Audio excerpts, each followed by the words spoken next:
केंद्रीय नागरिक उड्डयन मंत्री ज्योतिरादित्य सिंधिया ने बजट को बताया आत्मनिर्भर भारत को बढ़ावा देने वाला बजट।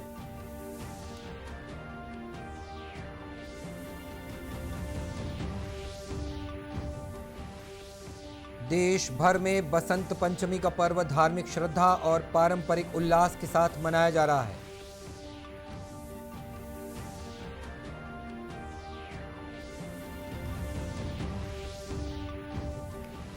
पूरे देश में अब तक 168 करोड़ से अधिक कोविड रोधी टीके लगाए जा चुके हैं।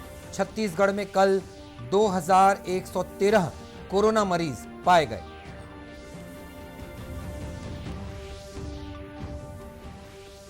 और रेत परिवहन मामले को लेकर ट्रक हाईवा ट्रांसपोर्टर संघ की प्रदेशव्यापी हड़ताल जारी।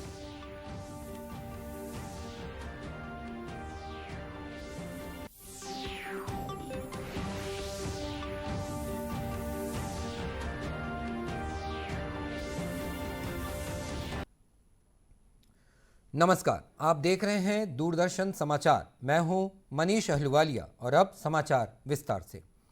केंद्रीय नागरिक उड्डयन मंत्री ज्योतिरादित्य सिंधिया ने आज रायपुर में आयोजित एक पत्रकार वार्ता में कहा कि किसानों को आधुनिक तकनीक के साथ जोड़कर खेती को उन्नत बनाने के उद्देश्य से प्रधानमंत्री नरेंद्र मोदी ने किसान ड्रोन योजना की शुरुआत की है और इसका लाभ खेती के क्षेत्र में निश्चित रूप से मिलेगा। विकल्प है कि किसान को आधुनिकता के साथ भी हमें जोड़ना होगा और इसलिए किसान ड्रोन की नई पॉलिसी की शुरुआत हमने की है। ड्रोन का इस्तेमाल हर किसान करे, किफायती हो, चाहे फर्टिलाइजर छिड़कने की बात हो, चाहे खेती के उत्पादन की समीक्षा करने की बात हो, ये सारे सुविधा किसान को मिल पाए, इसलिए किसान ड्रोन की पॉलिसी की भी शुरुआत हम लोग ने की। जैसे जैसे तकनीक के आधार पर हम लोग बढ़ रहे हैं, वैसे वैसे ही प्रकृति का भी ख्याल हमें रखना है और इसलिए प्रधानमंत्री की सोच और विचारधारा प्राकृतिक खेती और ऑर्गेनिक फार्मिंग के प्रति भी है। विश्व में एक बहुत बड़ा डिमांड बढ़ रहा है ऑर्गेनिक प्रोडक्ट्स के लिए और उसमें भारत की क्षमता हमारे अन्नदाताओं के आधार पर हमें उजागर करना होगा और इसलिए एक कॉरिडोर बना दिया है प्राकृतिक खेती के लिए।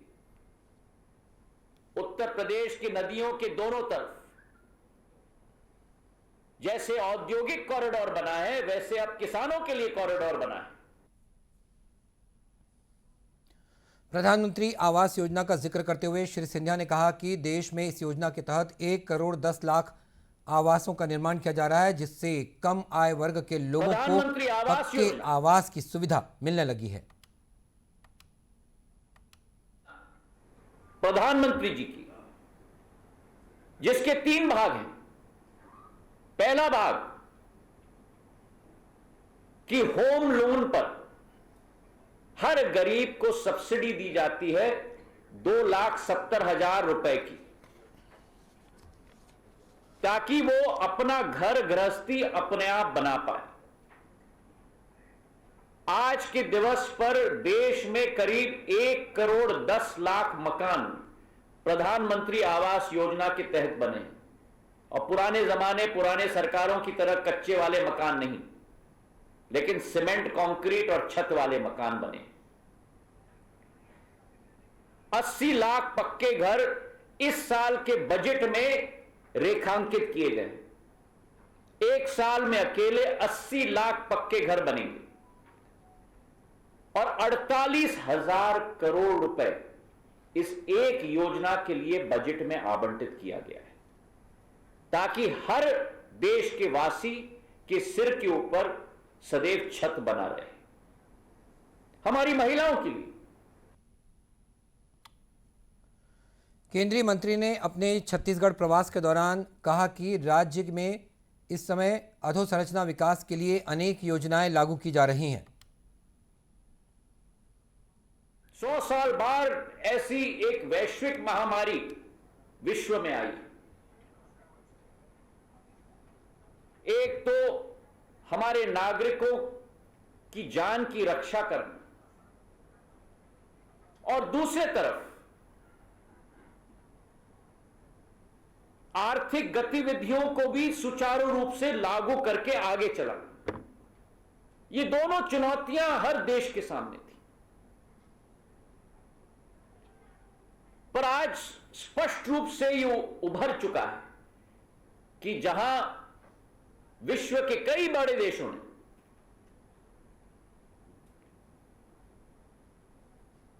एक मुद्रा की प्रिंटिंग की कल्पना के साथ शुरुआत की, वहीं भारत में प्रधानमंत्री जी के नेतृत्व में जो एक नया इकोनॉमिक मॉडल तैनात की गई, जहां एक तरफ पूंजी निवेश और कैपिटल एक्सपेंडिचर पर ध्यान दिया गया और दूसरी तरफ हमारे देश के किसानों के लिए, नौजवानों के लिए, महिलाओं के लिए राशि आरक्षित की गई। उस दोनों सबसे महत्वपूर्ण नींवों पर जो आधारित आर्थिक नीति थी, आज वो व्यापक मिसाल बन चुकी है। और इसलिए जब हम आज बात करते हैं कि ये अतिशयोक्ति नहीं है कि प्रधानमंत्री जी ने जब से कमान संभाला है। पत्रकार वार्ता के बाद श्री सिंधिया रायपुर में केंद्रीय बजट पर आयोजित एक संगोष्ठी में भी शामिल हुए। बसंत पंचमी आज देश भर में धार्मिक श्रद्धा, आस्था और पारंपरिक उल्लास से मनाई जा रही है। माघ शुक्ल पंचमी का ये दिन ज्ञान, विवेक, संपूर्ण कलाओं, काव्य और संगीत की देवी सरस्वती की उपासना का दिन है। इसे श्री पंचमी भी कहते हैं। श्री पंचमी से ऋतुराज बसंत के आगमन की आहट मिलने लगती है और प्रकृति एक नए कलेवर को धारण करती है। राष्ट्रपति रामनाथ कोविंद ने लोगों को बसंत पंचमी और सरस्वती पूजा की शुभकामनाएं दी हैं। एक ट्वीट में श्री कोविंद ने बसंत के आगमन से लोगों के जीवन में प्रसन्नता, समृद्धि और स्वास्थ्य की कामना की है। प्रधानमंत्री नरेंद्र मोदी ने बसंत पंचमी और सरस्वती पूजा की शुभकामनाएं दी हैं। एक ट्वीट में श्री मोदी ने सबके लिए मां शारदा के आशीष और उनके जीवन में ऋतुराज बसंत के उल्लास की कामना की। इधर प्रदेश में राज्यपाल अनुसुईया उइके और मुख्यमंत्री भूपेश बघेल ने बसंत पंचमी के अवसर पर प्रदेशवासियों को शुभकामनाएं दी। राज्यपाल ने कहा कि मां शारदा की कृपा बनी रहे और छत्तीसगढ़ वासी ज्ञान और बुद्धि में भी सदा आगे रहें। वहीं मुख्यमंत्री भूपेश बघेल ने इस अवसर पर कामना की है कि ऋतु परिवर्तन के साथ ये पर्व सभी के जीवन में नई उमंग, ऊर्जा और उत्साह का संचार लेकर आए। दुर्ग जिले के भिलाई में बंगाली समाज के लोगों ने कालीबाड़ी में मां सरस्वती की पूजा अर्चना की। बच्चों की शिक्षा का शुभारंभ भी किया गया। कालीबाड़ी मंदिर के पुजारी मानस कुमार ने बताया कि आज के दिन हाथे खोड़ी समारोह के तहत छोटे बच्चों की शिक्षा शुरू की जाती है। इसी का सरस्वती माता को पूजा देके इन लोग अक्षर ज्ञान लाभ करते हैं। प्रदेश के सभी जिलों में आज बसंत पंचमी के अवसर पर अनेक कार्यक्रमों का आयोजन किया जा रहा है। राष्ट्रव्यापी कोविड टीकाकरण अभियान के तहत अब तक 168 करोड़ से अधिक कोविड रोधी टीके लगाए जा चुके हैं। स्वास्थ्य मंत्रालय ने बताया कि कल 47,53,000 से अधिक टीके लगाए गए। इस दौरान 1,27,000 से अधिक लोगों में कोरोना संक्रमण की पहचान हुई है, जबकि 2,30,000 से अधिक रोगी स्वस्थ भी हुए हैं। संक्रमण से ठीक होने की दर 95.64% हो गई है। फिलहाल देश में 13,31,648 लोगों का कोविड उपचार चल रहा है। मंत्रालय ने बताया कि इस अवधि के दौरान 2,30,000 से अधिक लोग कोविड से मुक्त हुए हैं और देश में कोविड से उबरने की दर 95.64% हो गई है। देश में अब तक 4 करोड़ 2 लाख से अधिक लोग कोरोना से मुक्त हो चुके हैं। छत्तीसगढ़ की बात करें तो छत्तीसगढ़ में कल 2,113 कोरोना मरीज पाए गए। प्रदेश में पॉजिटिविटी दर 5.32% है। फिलहाल प्रदेश में 18,686 मरीज विभिन्न अस्पतालों और होम आइसोलेशन में अपना उपचार करवा रहे हैं। और प्रदेश में रेत का अवैध परिवहन करने वाले वाहन संचालकों के खिलाफ पुलिस लगातार कार्रवाई कर रही है।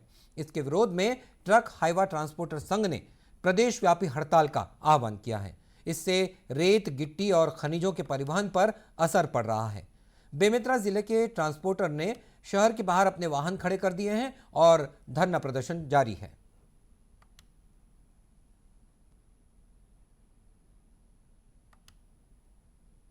हमारे यहाँ जो भी है पिछले जो कुछ बीतीगत में जो कार्रवाइयाँ हुई है हाईवा मालिक के ऊपर में, उसके एवज में हम लोग रैली निकाले हैं और अनिश्चितकालीन हड़ताल में बैठे हैं। हम प्रशासन से ये मांग करते हैं कि जो हमारे साथ जो अवैध वसूली की जा रही है, पहली बात आरटीओ की वसूली, फिर ट्रैफिक की वसूली, फिर माइनिंग की वसूली। हम हाईवा मालिक इसलिए अपनी गाड़ी नहीं चलाते हैं कि हम पैसा इनको बांटें। भाई हमको रेत खदान से जब ओवरलोड मिलता है तो ओवरलोड हम लाते हैं। खदान के ऊपर कार्रवाई क्यों नहीं होती, गाड़ी मालिक के ऊपर क्यों कार्रवाई होती है? गाड़ियाँ ला रहे हैं, रेती भर रहे हैं, घाट के ऊपर कार्रवाई हो नहीं रही है, परिवहन के ऊपर लगातार कार्रवाई की जा रही है। हमारी मांग ये है कि घाट वालों को भी बोला जाए कि अंडर लोड भर के दिया जाए। वहाँ पे घाट वाले हमको भर के देते हैं, जबरदस्ती भरे जाते हैं, 5-5 हज़ार रुपये लोडिंग दे रहे हैं। 600 रुपये रॉयल्टी का मूल्य इधर सरकार ने तय किया, उसका 1500 रुपये लिया जा रहा है। लोडिंग का अलग से 5000 रुपये लिया जा रहा है। हाईवा मालिक बहुत परेशान है, जगह जगह हमारी गाड़ियों को रोक के अवैध वसूली की जा रही है। इधर राजनांदगांव जिले में अवैध रेत उत्खनन करने वालों के खिलाफ जिला प्रशासन की कार्रवाई के विरोध में ट्रक हाईवा परिवहन संघ पिछले 4 दिनों से हड़ताल पर है। संघ के अध्यक्ष कुबेर वैष्णव ने बताया कि मुख्यमंत्री के नाम जिला कलेक्टर को ज्ञापन भी सौंपा गया है।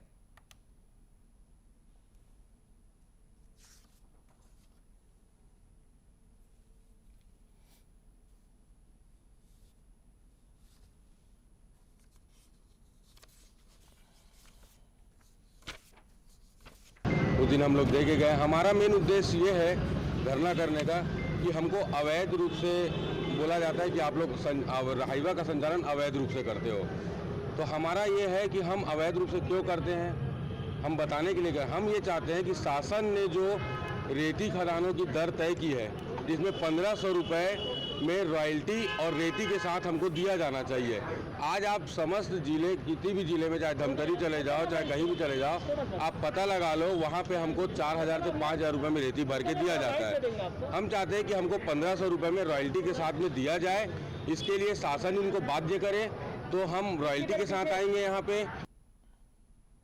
और राज्य सरकार द्वारा की जा रही कार्रवाई के बारे में मुख्यमंत्री भूपेश बघेल ने कहा है कि रेत का अवैध उत्खनन करने वाले लोगों पर कार्रवाई लगातार जारी रहेगी। कड़ाई से उसमें कार्रवाई की जा रही है, जहां जहां भी शिकायतें हैं उस कार्रवाई की जाएगी।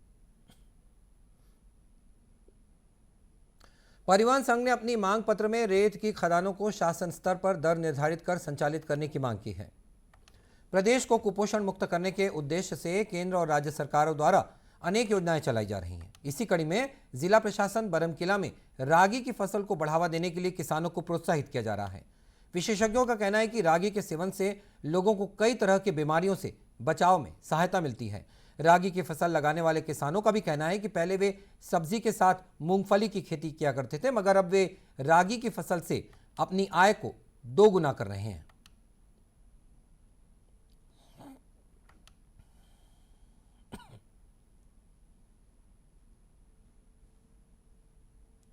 इस समय मैं 20 एकड़ में रागी की फसल की बुआई कर लिया हूँ।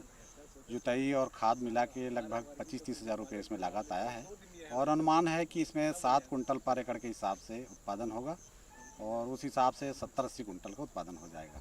इसको इसलिए लगा रहे हैं कि अभी कुपोषण दूर करना सरकार की योजना है और इसमें शुगर के लिए बहुत काम आ रहा है। करीब करीब कैल्शियम इसमें चावल से समझ लीजिए 34% ज़्यादा कैल्शियम मिल रहा है और सूक्ष्म पोषक तत्व तो बहुत मात्रा में, पर्याप्त प्रचुर मात्रा में इसमें उपलब्ध है। बरमकेला ब्लॉक के कृषि विस्तार अधिकारी रोहित पटेल ने बताया कि किसान अन्य फसलों की खेती न करके अब रागी की फसल ले रहे हैं।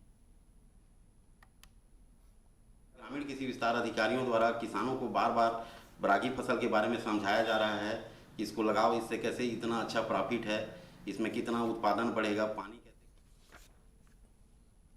गौरतलब है कि बरमकेला ब्लॉक में 123 हेक्टेयर क्षेत्र में किसान रागी की फसल लगा रहे हैं। राज्य सरकार ने कुपोषण से बचने के लिए आंगनवाड़ी में पढ़ने वाले बच्चों के लिए अन्य सामान और महिला स्व सहायता समूह को भी इसका सर्वाधिक उपयोग करने के आदेश दिए हैं, जिसके चलते जिले में लगातार इस फसल की मांग बढ़ रही है और साथ ही साथ किसानों की आय में भी लगातार वृद्धि हो रही है। केंद्र सरकार ने नीट पीजी 2022 परीक्षाओं को 6 से 8 सप्ताह के लिए टाल दिया है। पहले ये परीक्षा इस साल 12 मार्च को होने वाली थी। अब ये परीक्षा 21 मई को आयोजित की जाएगी। हाल के एक आदेश में केंद्रीय स्वास्थ्य मंत्रालय ने कहा कि नीट पीजी 2022 परीक्षा की तिथि में देरी के अनुरोध के संबंध में मेडिकल कॉलेज से बहुत से अभ्यावेदन प्राप्त हो रहे थे, क्योंकि नीट पीजी 2021 परीक्षा की काउंसलिंग उसी दिन होनी है। और अब ये परीक्षा, आपको बता दें कि ये परीक्षा अब 21 मई को आयोजित की जाएगी। और अब कुछ खबरें जिलों से।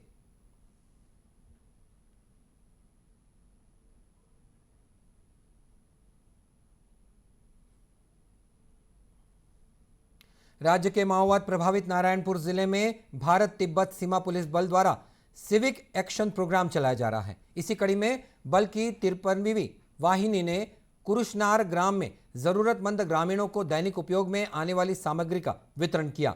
साथ ही चिकित्सा शिविर और पशु चिकित्सा शिविर का भी आयोजन किया गया। इस कार्यक्रम में जिवला पदर, ब्रेहेबेड़ा, कंदाड़ी, अलवर, कुरुशनार, कोडोली, रानीबेड़ा, ढूठाखार, झारावाही, इरपानार, हतलानार आदि गांव के ग्रामीण शामिल हुए।